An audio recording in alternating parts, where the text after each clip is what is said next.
Hey guys, it is Mr. Beely23 and I am part of the AvgAdultGamers. I just wanted to let you guys know that right now in the background is Battlefield 4, as you can see. I'm not going to talk anything about the gameplay other than the fact that it sucks, and I've played multiple hours trying to get good gameplay, but we'll touch on that in a little bit. Anyways, first off I want to say hello to Spanky and Dying Rock, or Josh and Andrew, however you want to know them as. These guys, part of AvgAdultGamers, they took me in, and I haven't been able to do much. Battlefield 4 has kind of screwed me over a little bit. You know, the servers, if you guys play Battlefield 4 on PC, or even PlayStation 4, I don't know entirely how it's been going over there, but ultimately, the servers have been down, or they've been doing things to patch the PS4 servers, and for whatever reason, it's fucking messing up the PC servers. So anyways, if that's the way it is, then we should all be able to play together on PC, PS4. Anyways, not going to go into that anymore.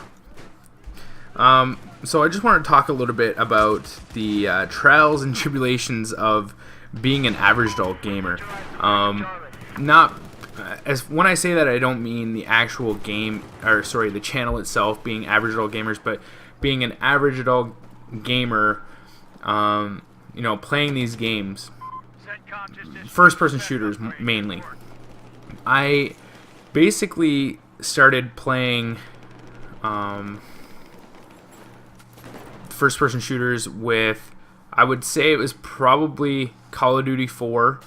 I know a lot of people are saying that, but that's what introduced me to first-person shooters, and more or less, you know, I enjoyed myself because I really didn't know anything about kill-death ratios or anything else. I was just having fun with the game. Then my next game was Black Ops, because that was the game that came out at the time.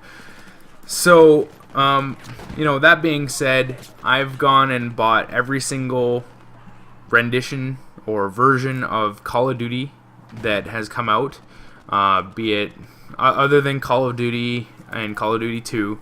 I've bought World at War, Call of Duty 4, Modern Warfare 2, Black Ops, Modern Warfare 3, Black Ops 2, and now Call of Duty Ghosts on PC. The others were on Xbox and or PlayStation 3. And what I found out is actually that, you know, I myself am a below average gamer, a below average adult gamer.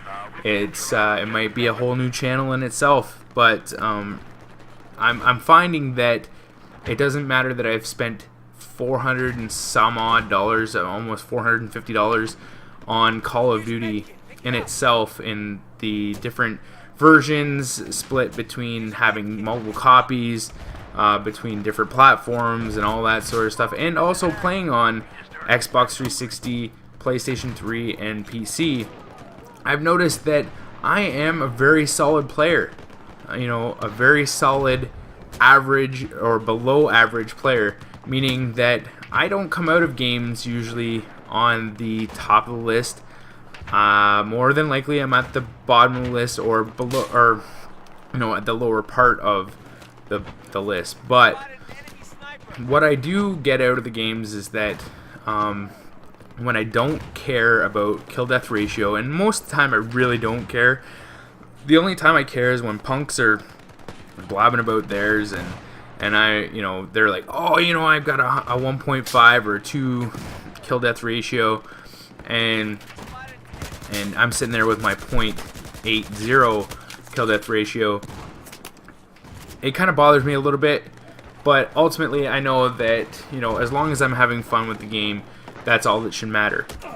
This year, most recently, back in September, I built a PC to be able to, rather than actually buying a next-gen console, I decided that I would build myself a PC, and that was going to be able to surpass the next gen, as far as being able to surpass it in graphics and also play it on PC. You know, that's where everybody says the hardcore gamers are, is on PC. Well, I have a little bit to tell you about that.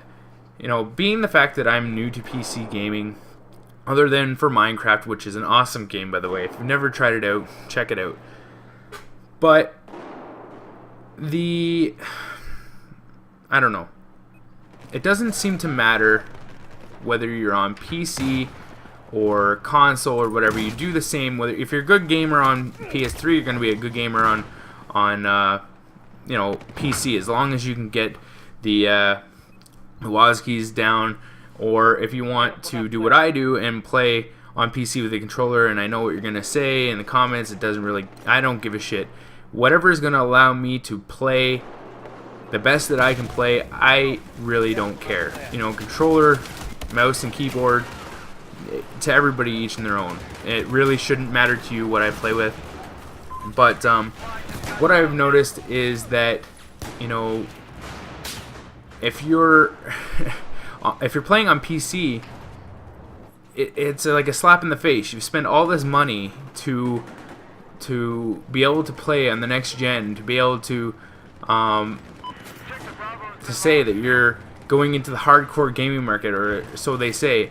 But then you hop on to Call of Duty Ghosts, and you see that they're at max usually is about, or at the peak times that I've seen, there's maybe been 19,000 people online playing. Where on console, the lowest I've ever seen for PlayStation 3, for example, is 200 and some odd thousand. It means a whole different experience entirely. You go into lobbies, you end up being thrown into lobbies that you've been with people before. You've, this is just entirely, Call of Duty Ghost based.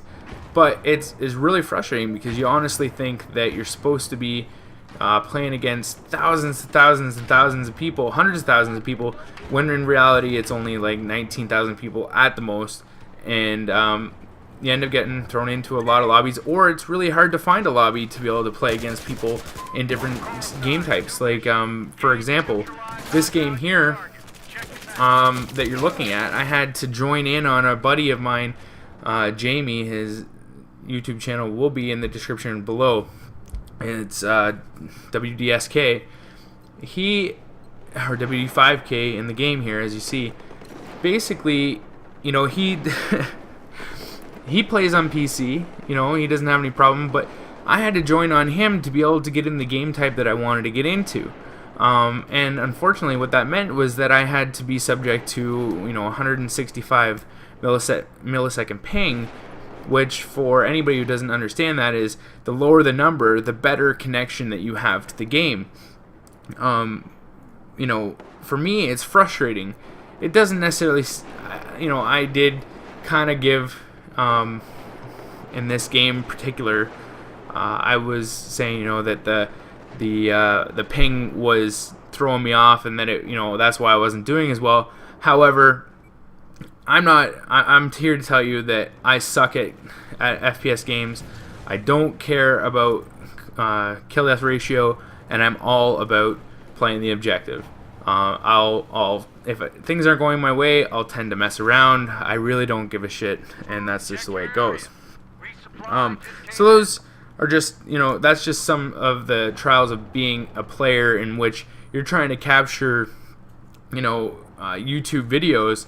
And you know that nobody wants to see you die over and over and over and over again. Sorry, give me a second. Nobody wants to see you die over and over and over again. And that's what becomes a little bit of pressure. You decide that you're gonna try and get this beast-ass gameplay, and you know that you're not a beast player. And so that's that can be a little bit daunting. The other thing is, doing YouTube. I just wanted to let anybody that's new to YouTube, that's thinking about starting their own channel, anything like that, this isn't my channel. Obviously, I've had my channels in the past. However, it's still the same pressure. You still have people asking you, when's your next video coming out? When can we see more Battlefield 4? And things get in the way. And especially being an average adult gamer, life gets in the way a lot of the times. And we, being average adult gamers, want to be able to play together. That's the thing. We want to be able to play together, and unfortunately it's not working out for us that way. We decided that, or I decided that I was going to play on PC, they're going to play on Xbox 360, and so that kind of split it up there. But also we have our lives. You know, we each have kids, we each have wives, all things that stop us from actually doing what we want to do on YouTube. But ultimately, you have to also understand that YouTube is a hobby. For 90% of the people on YouTube, it is a hobby. And if you're doing it for any other reason than that, then you're going to be nothing but depressed and frustrated. For anybody that is serious about YouTube, though, I do want to touch really quickly on networking. If you guys can network with people, you know, any channels that they say network with channels that are around your size. The reason why they say that is because of the fact that you have a much better chance or much better opportunity to be accepted by these other channels and are willing to work with them because they see the value in working with you. If you contact somebody and you're at 500 subscribers and you contact somebody that's really in the long run not a hell of a lot higher than you at 3,000 subscribers, they're gonna think twice about, you know, if they're like the regular amount of people that are on YouTube, they're gonna think twice before they say, yes, I'm going to do a collaboration with you, or yes, I'll help you work on this, or anything like that. But saying about networking, I really want to give another shout out to again the guys at AvgAdultGamers, because this is exactly what we're doing. We're networking. We're together to create a channel that hopefully the majority of you guys like. But also I want to give a channel shout out to WD5K,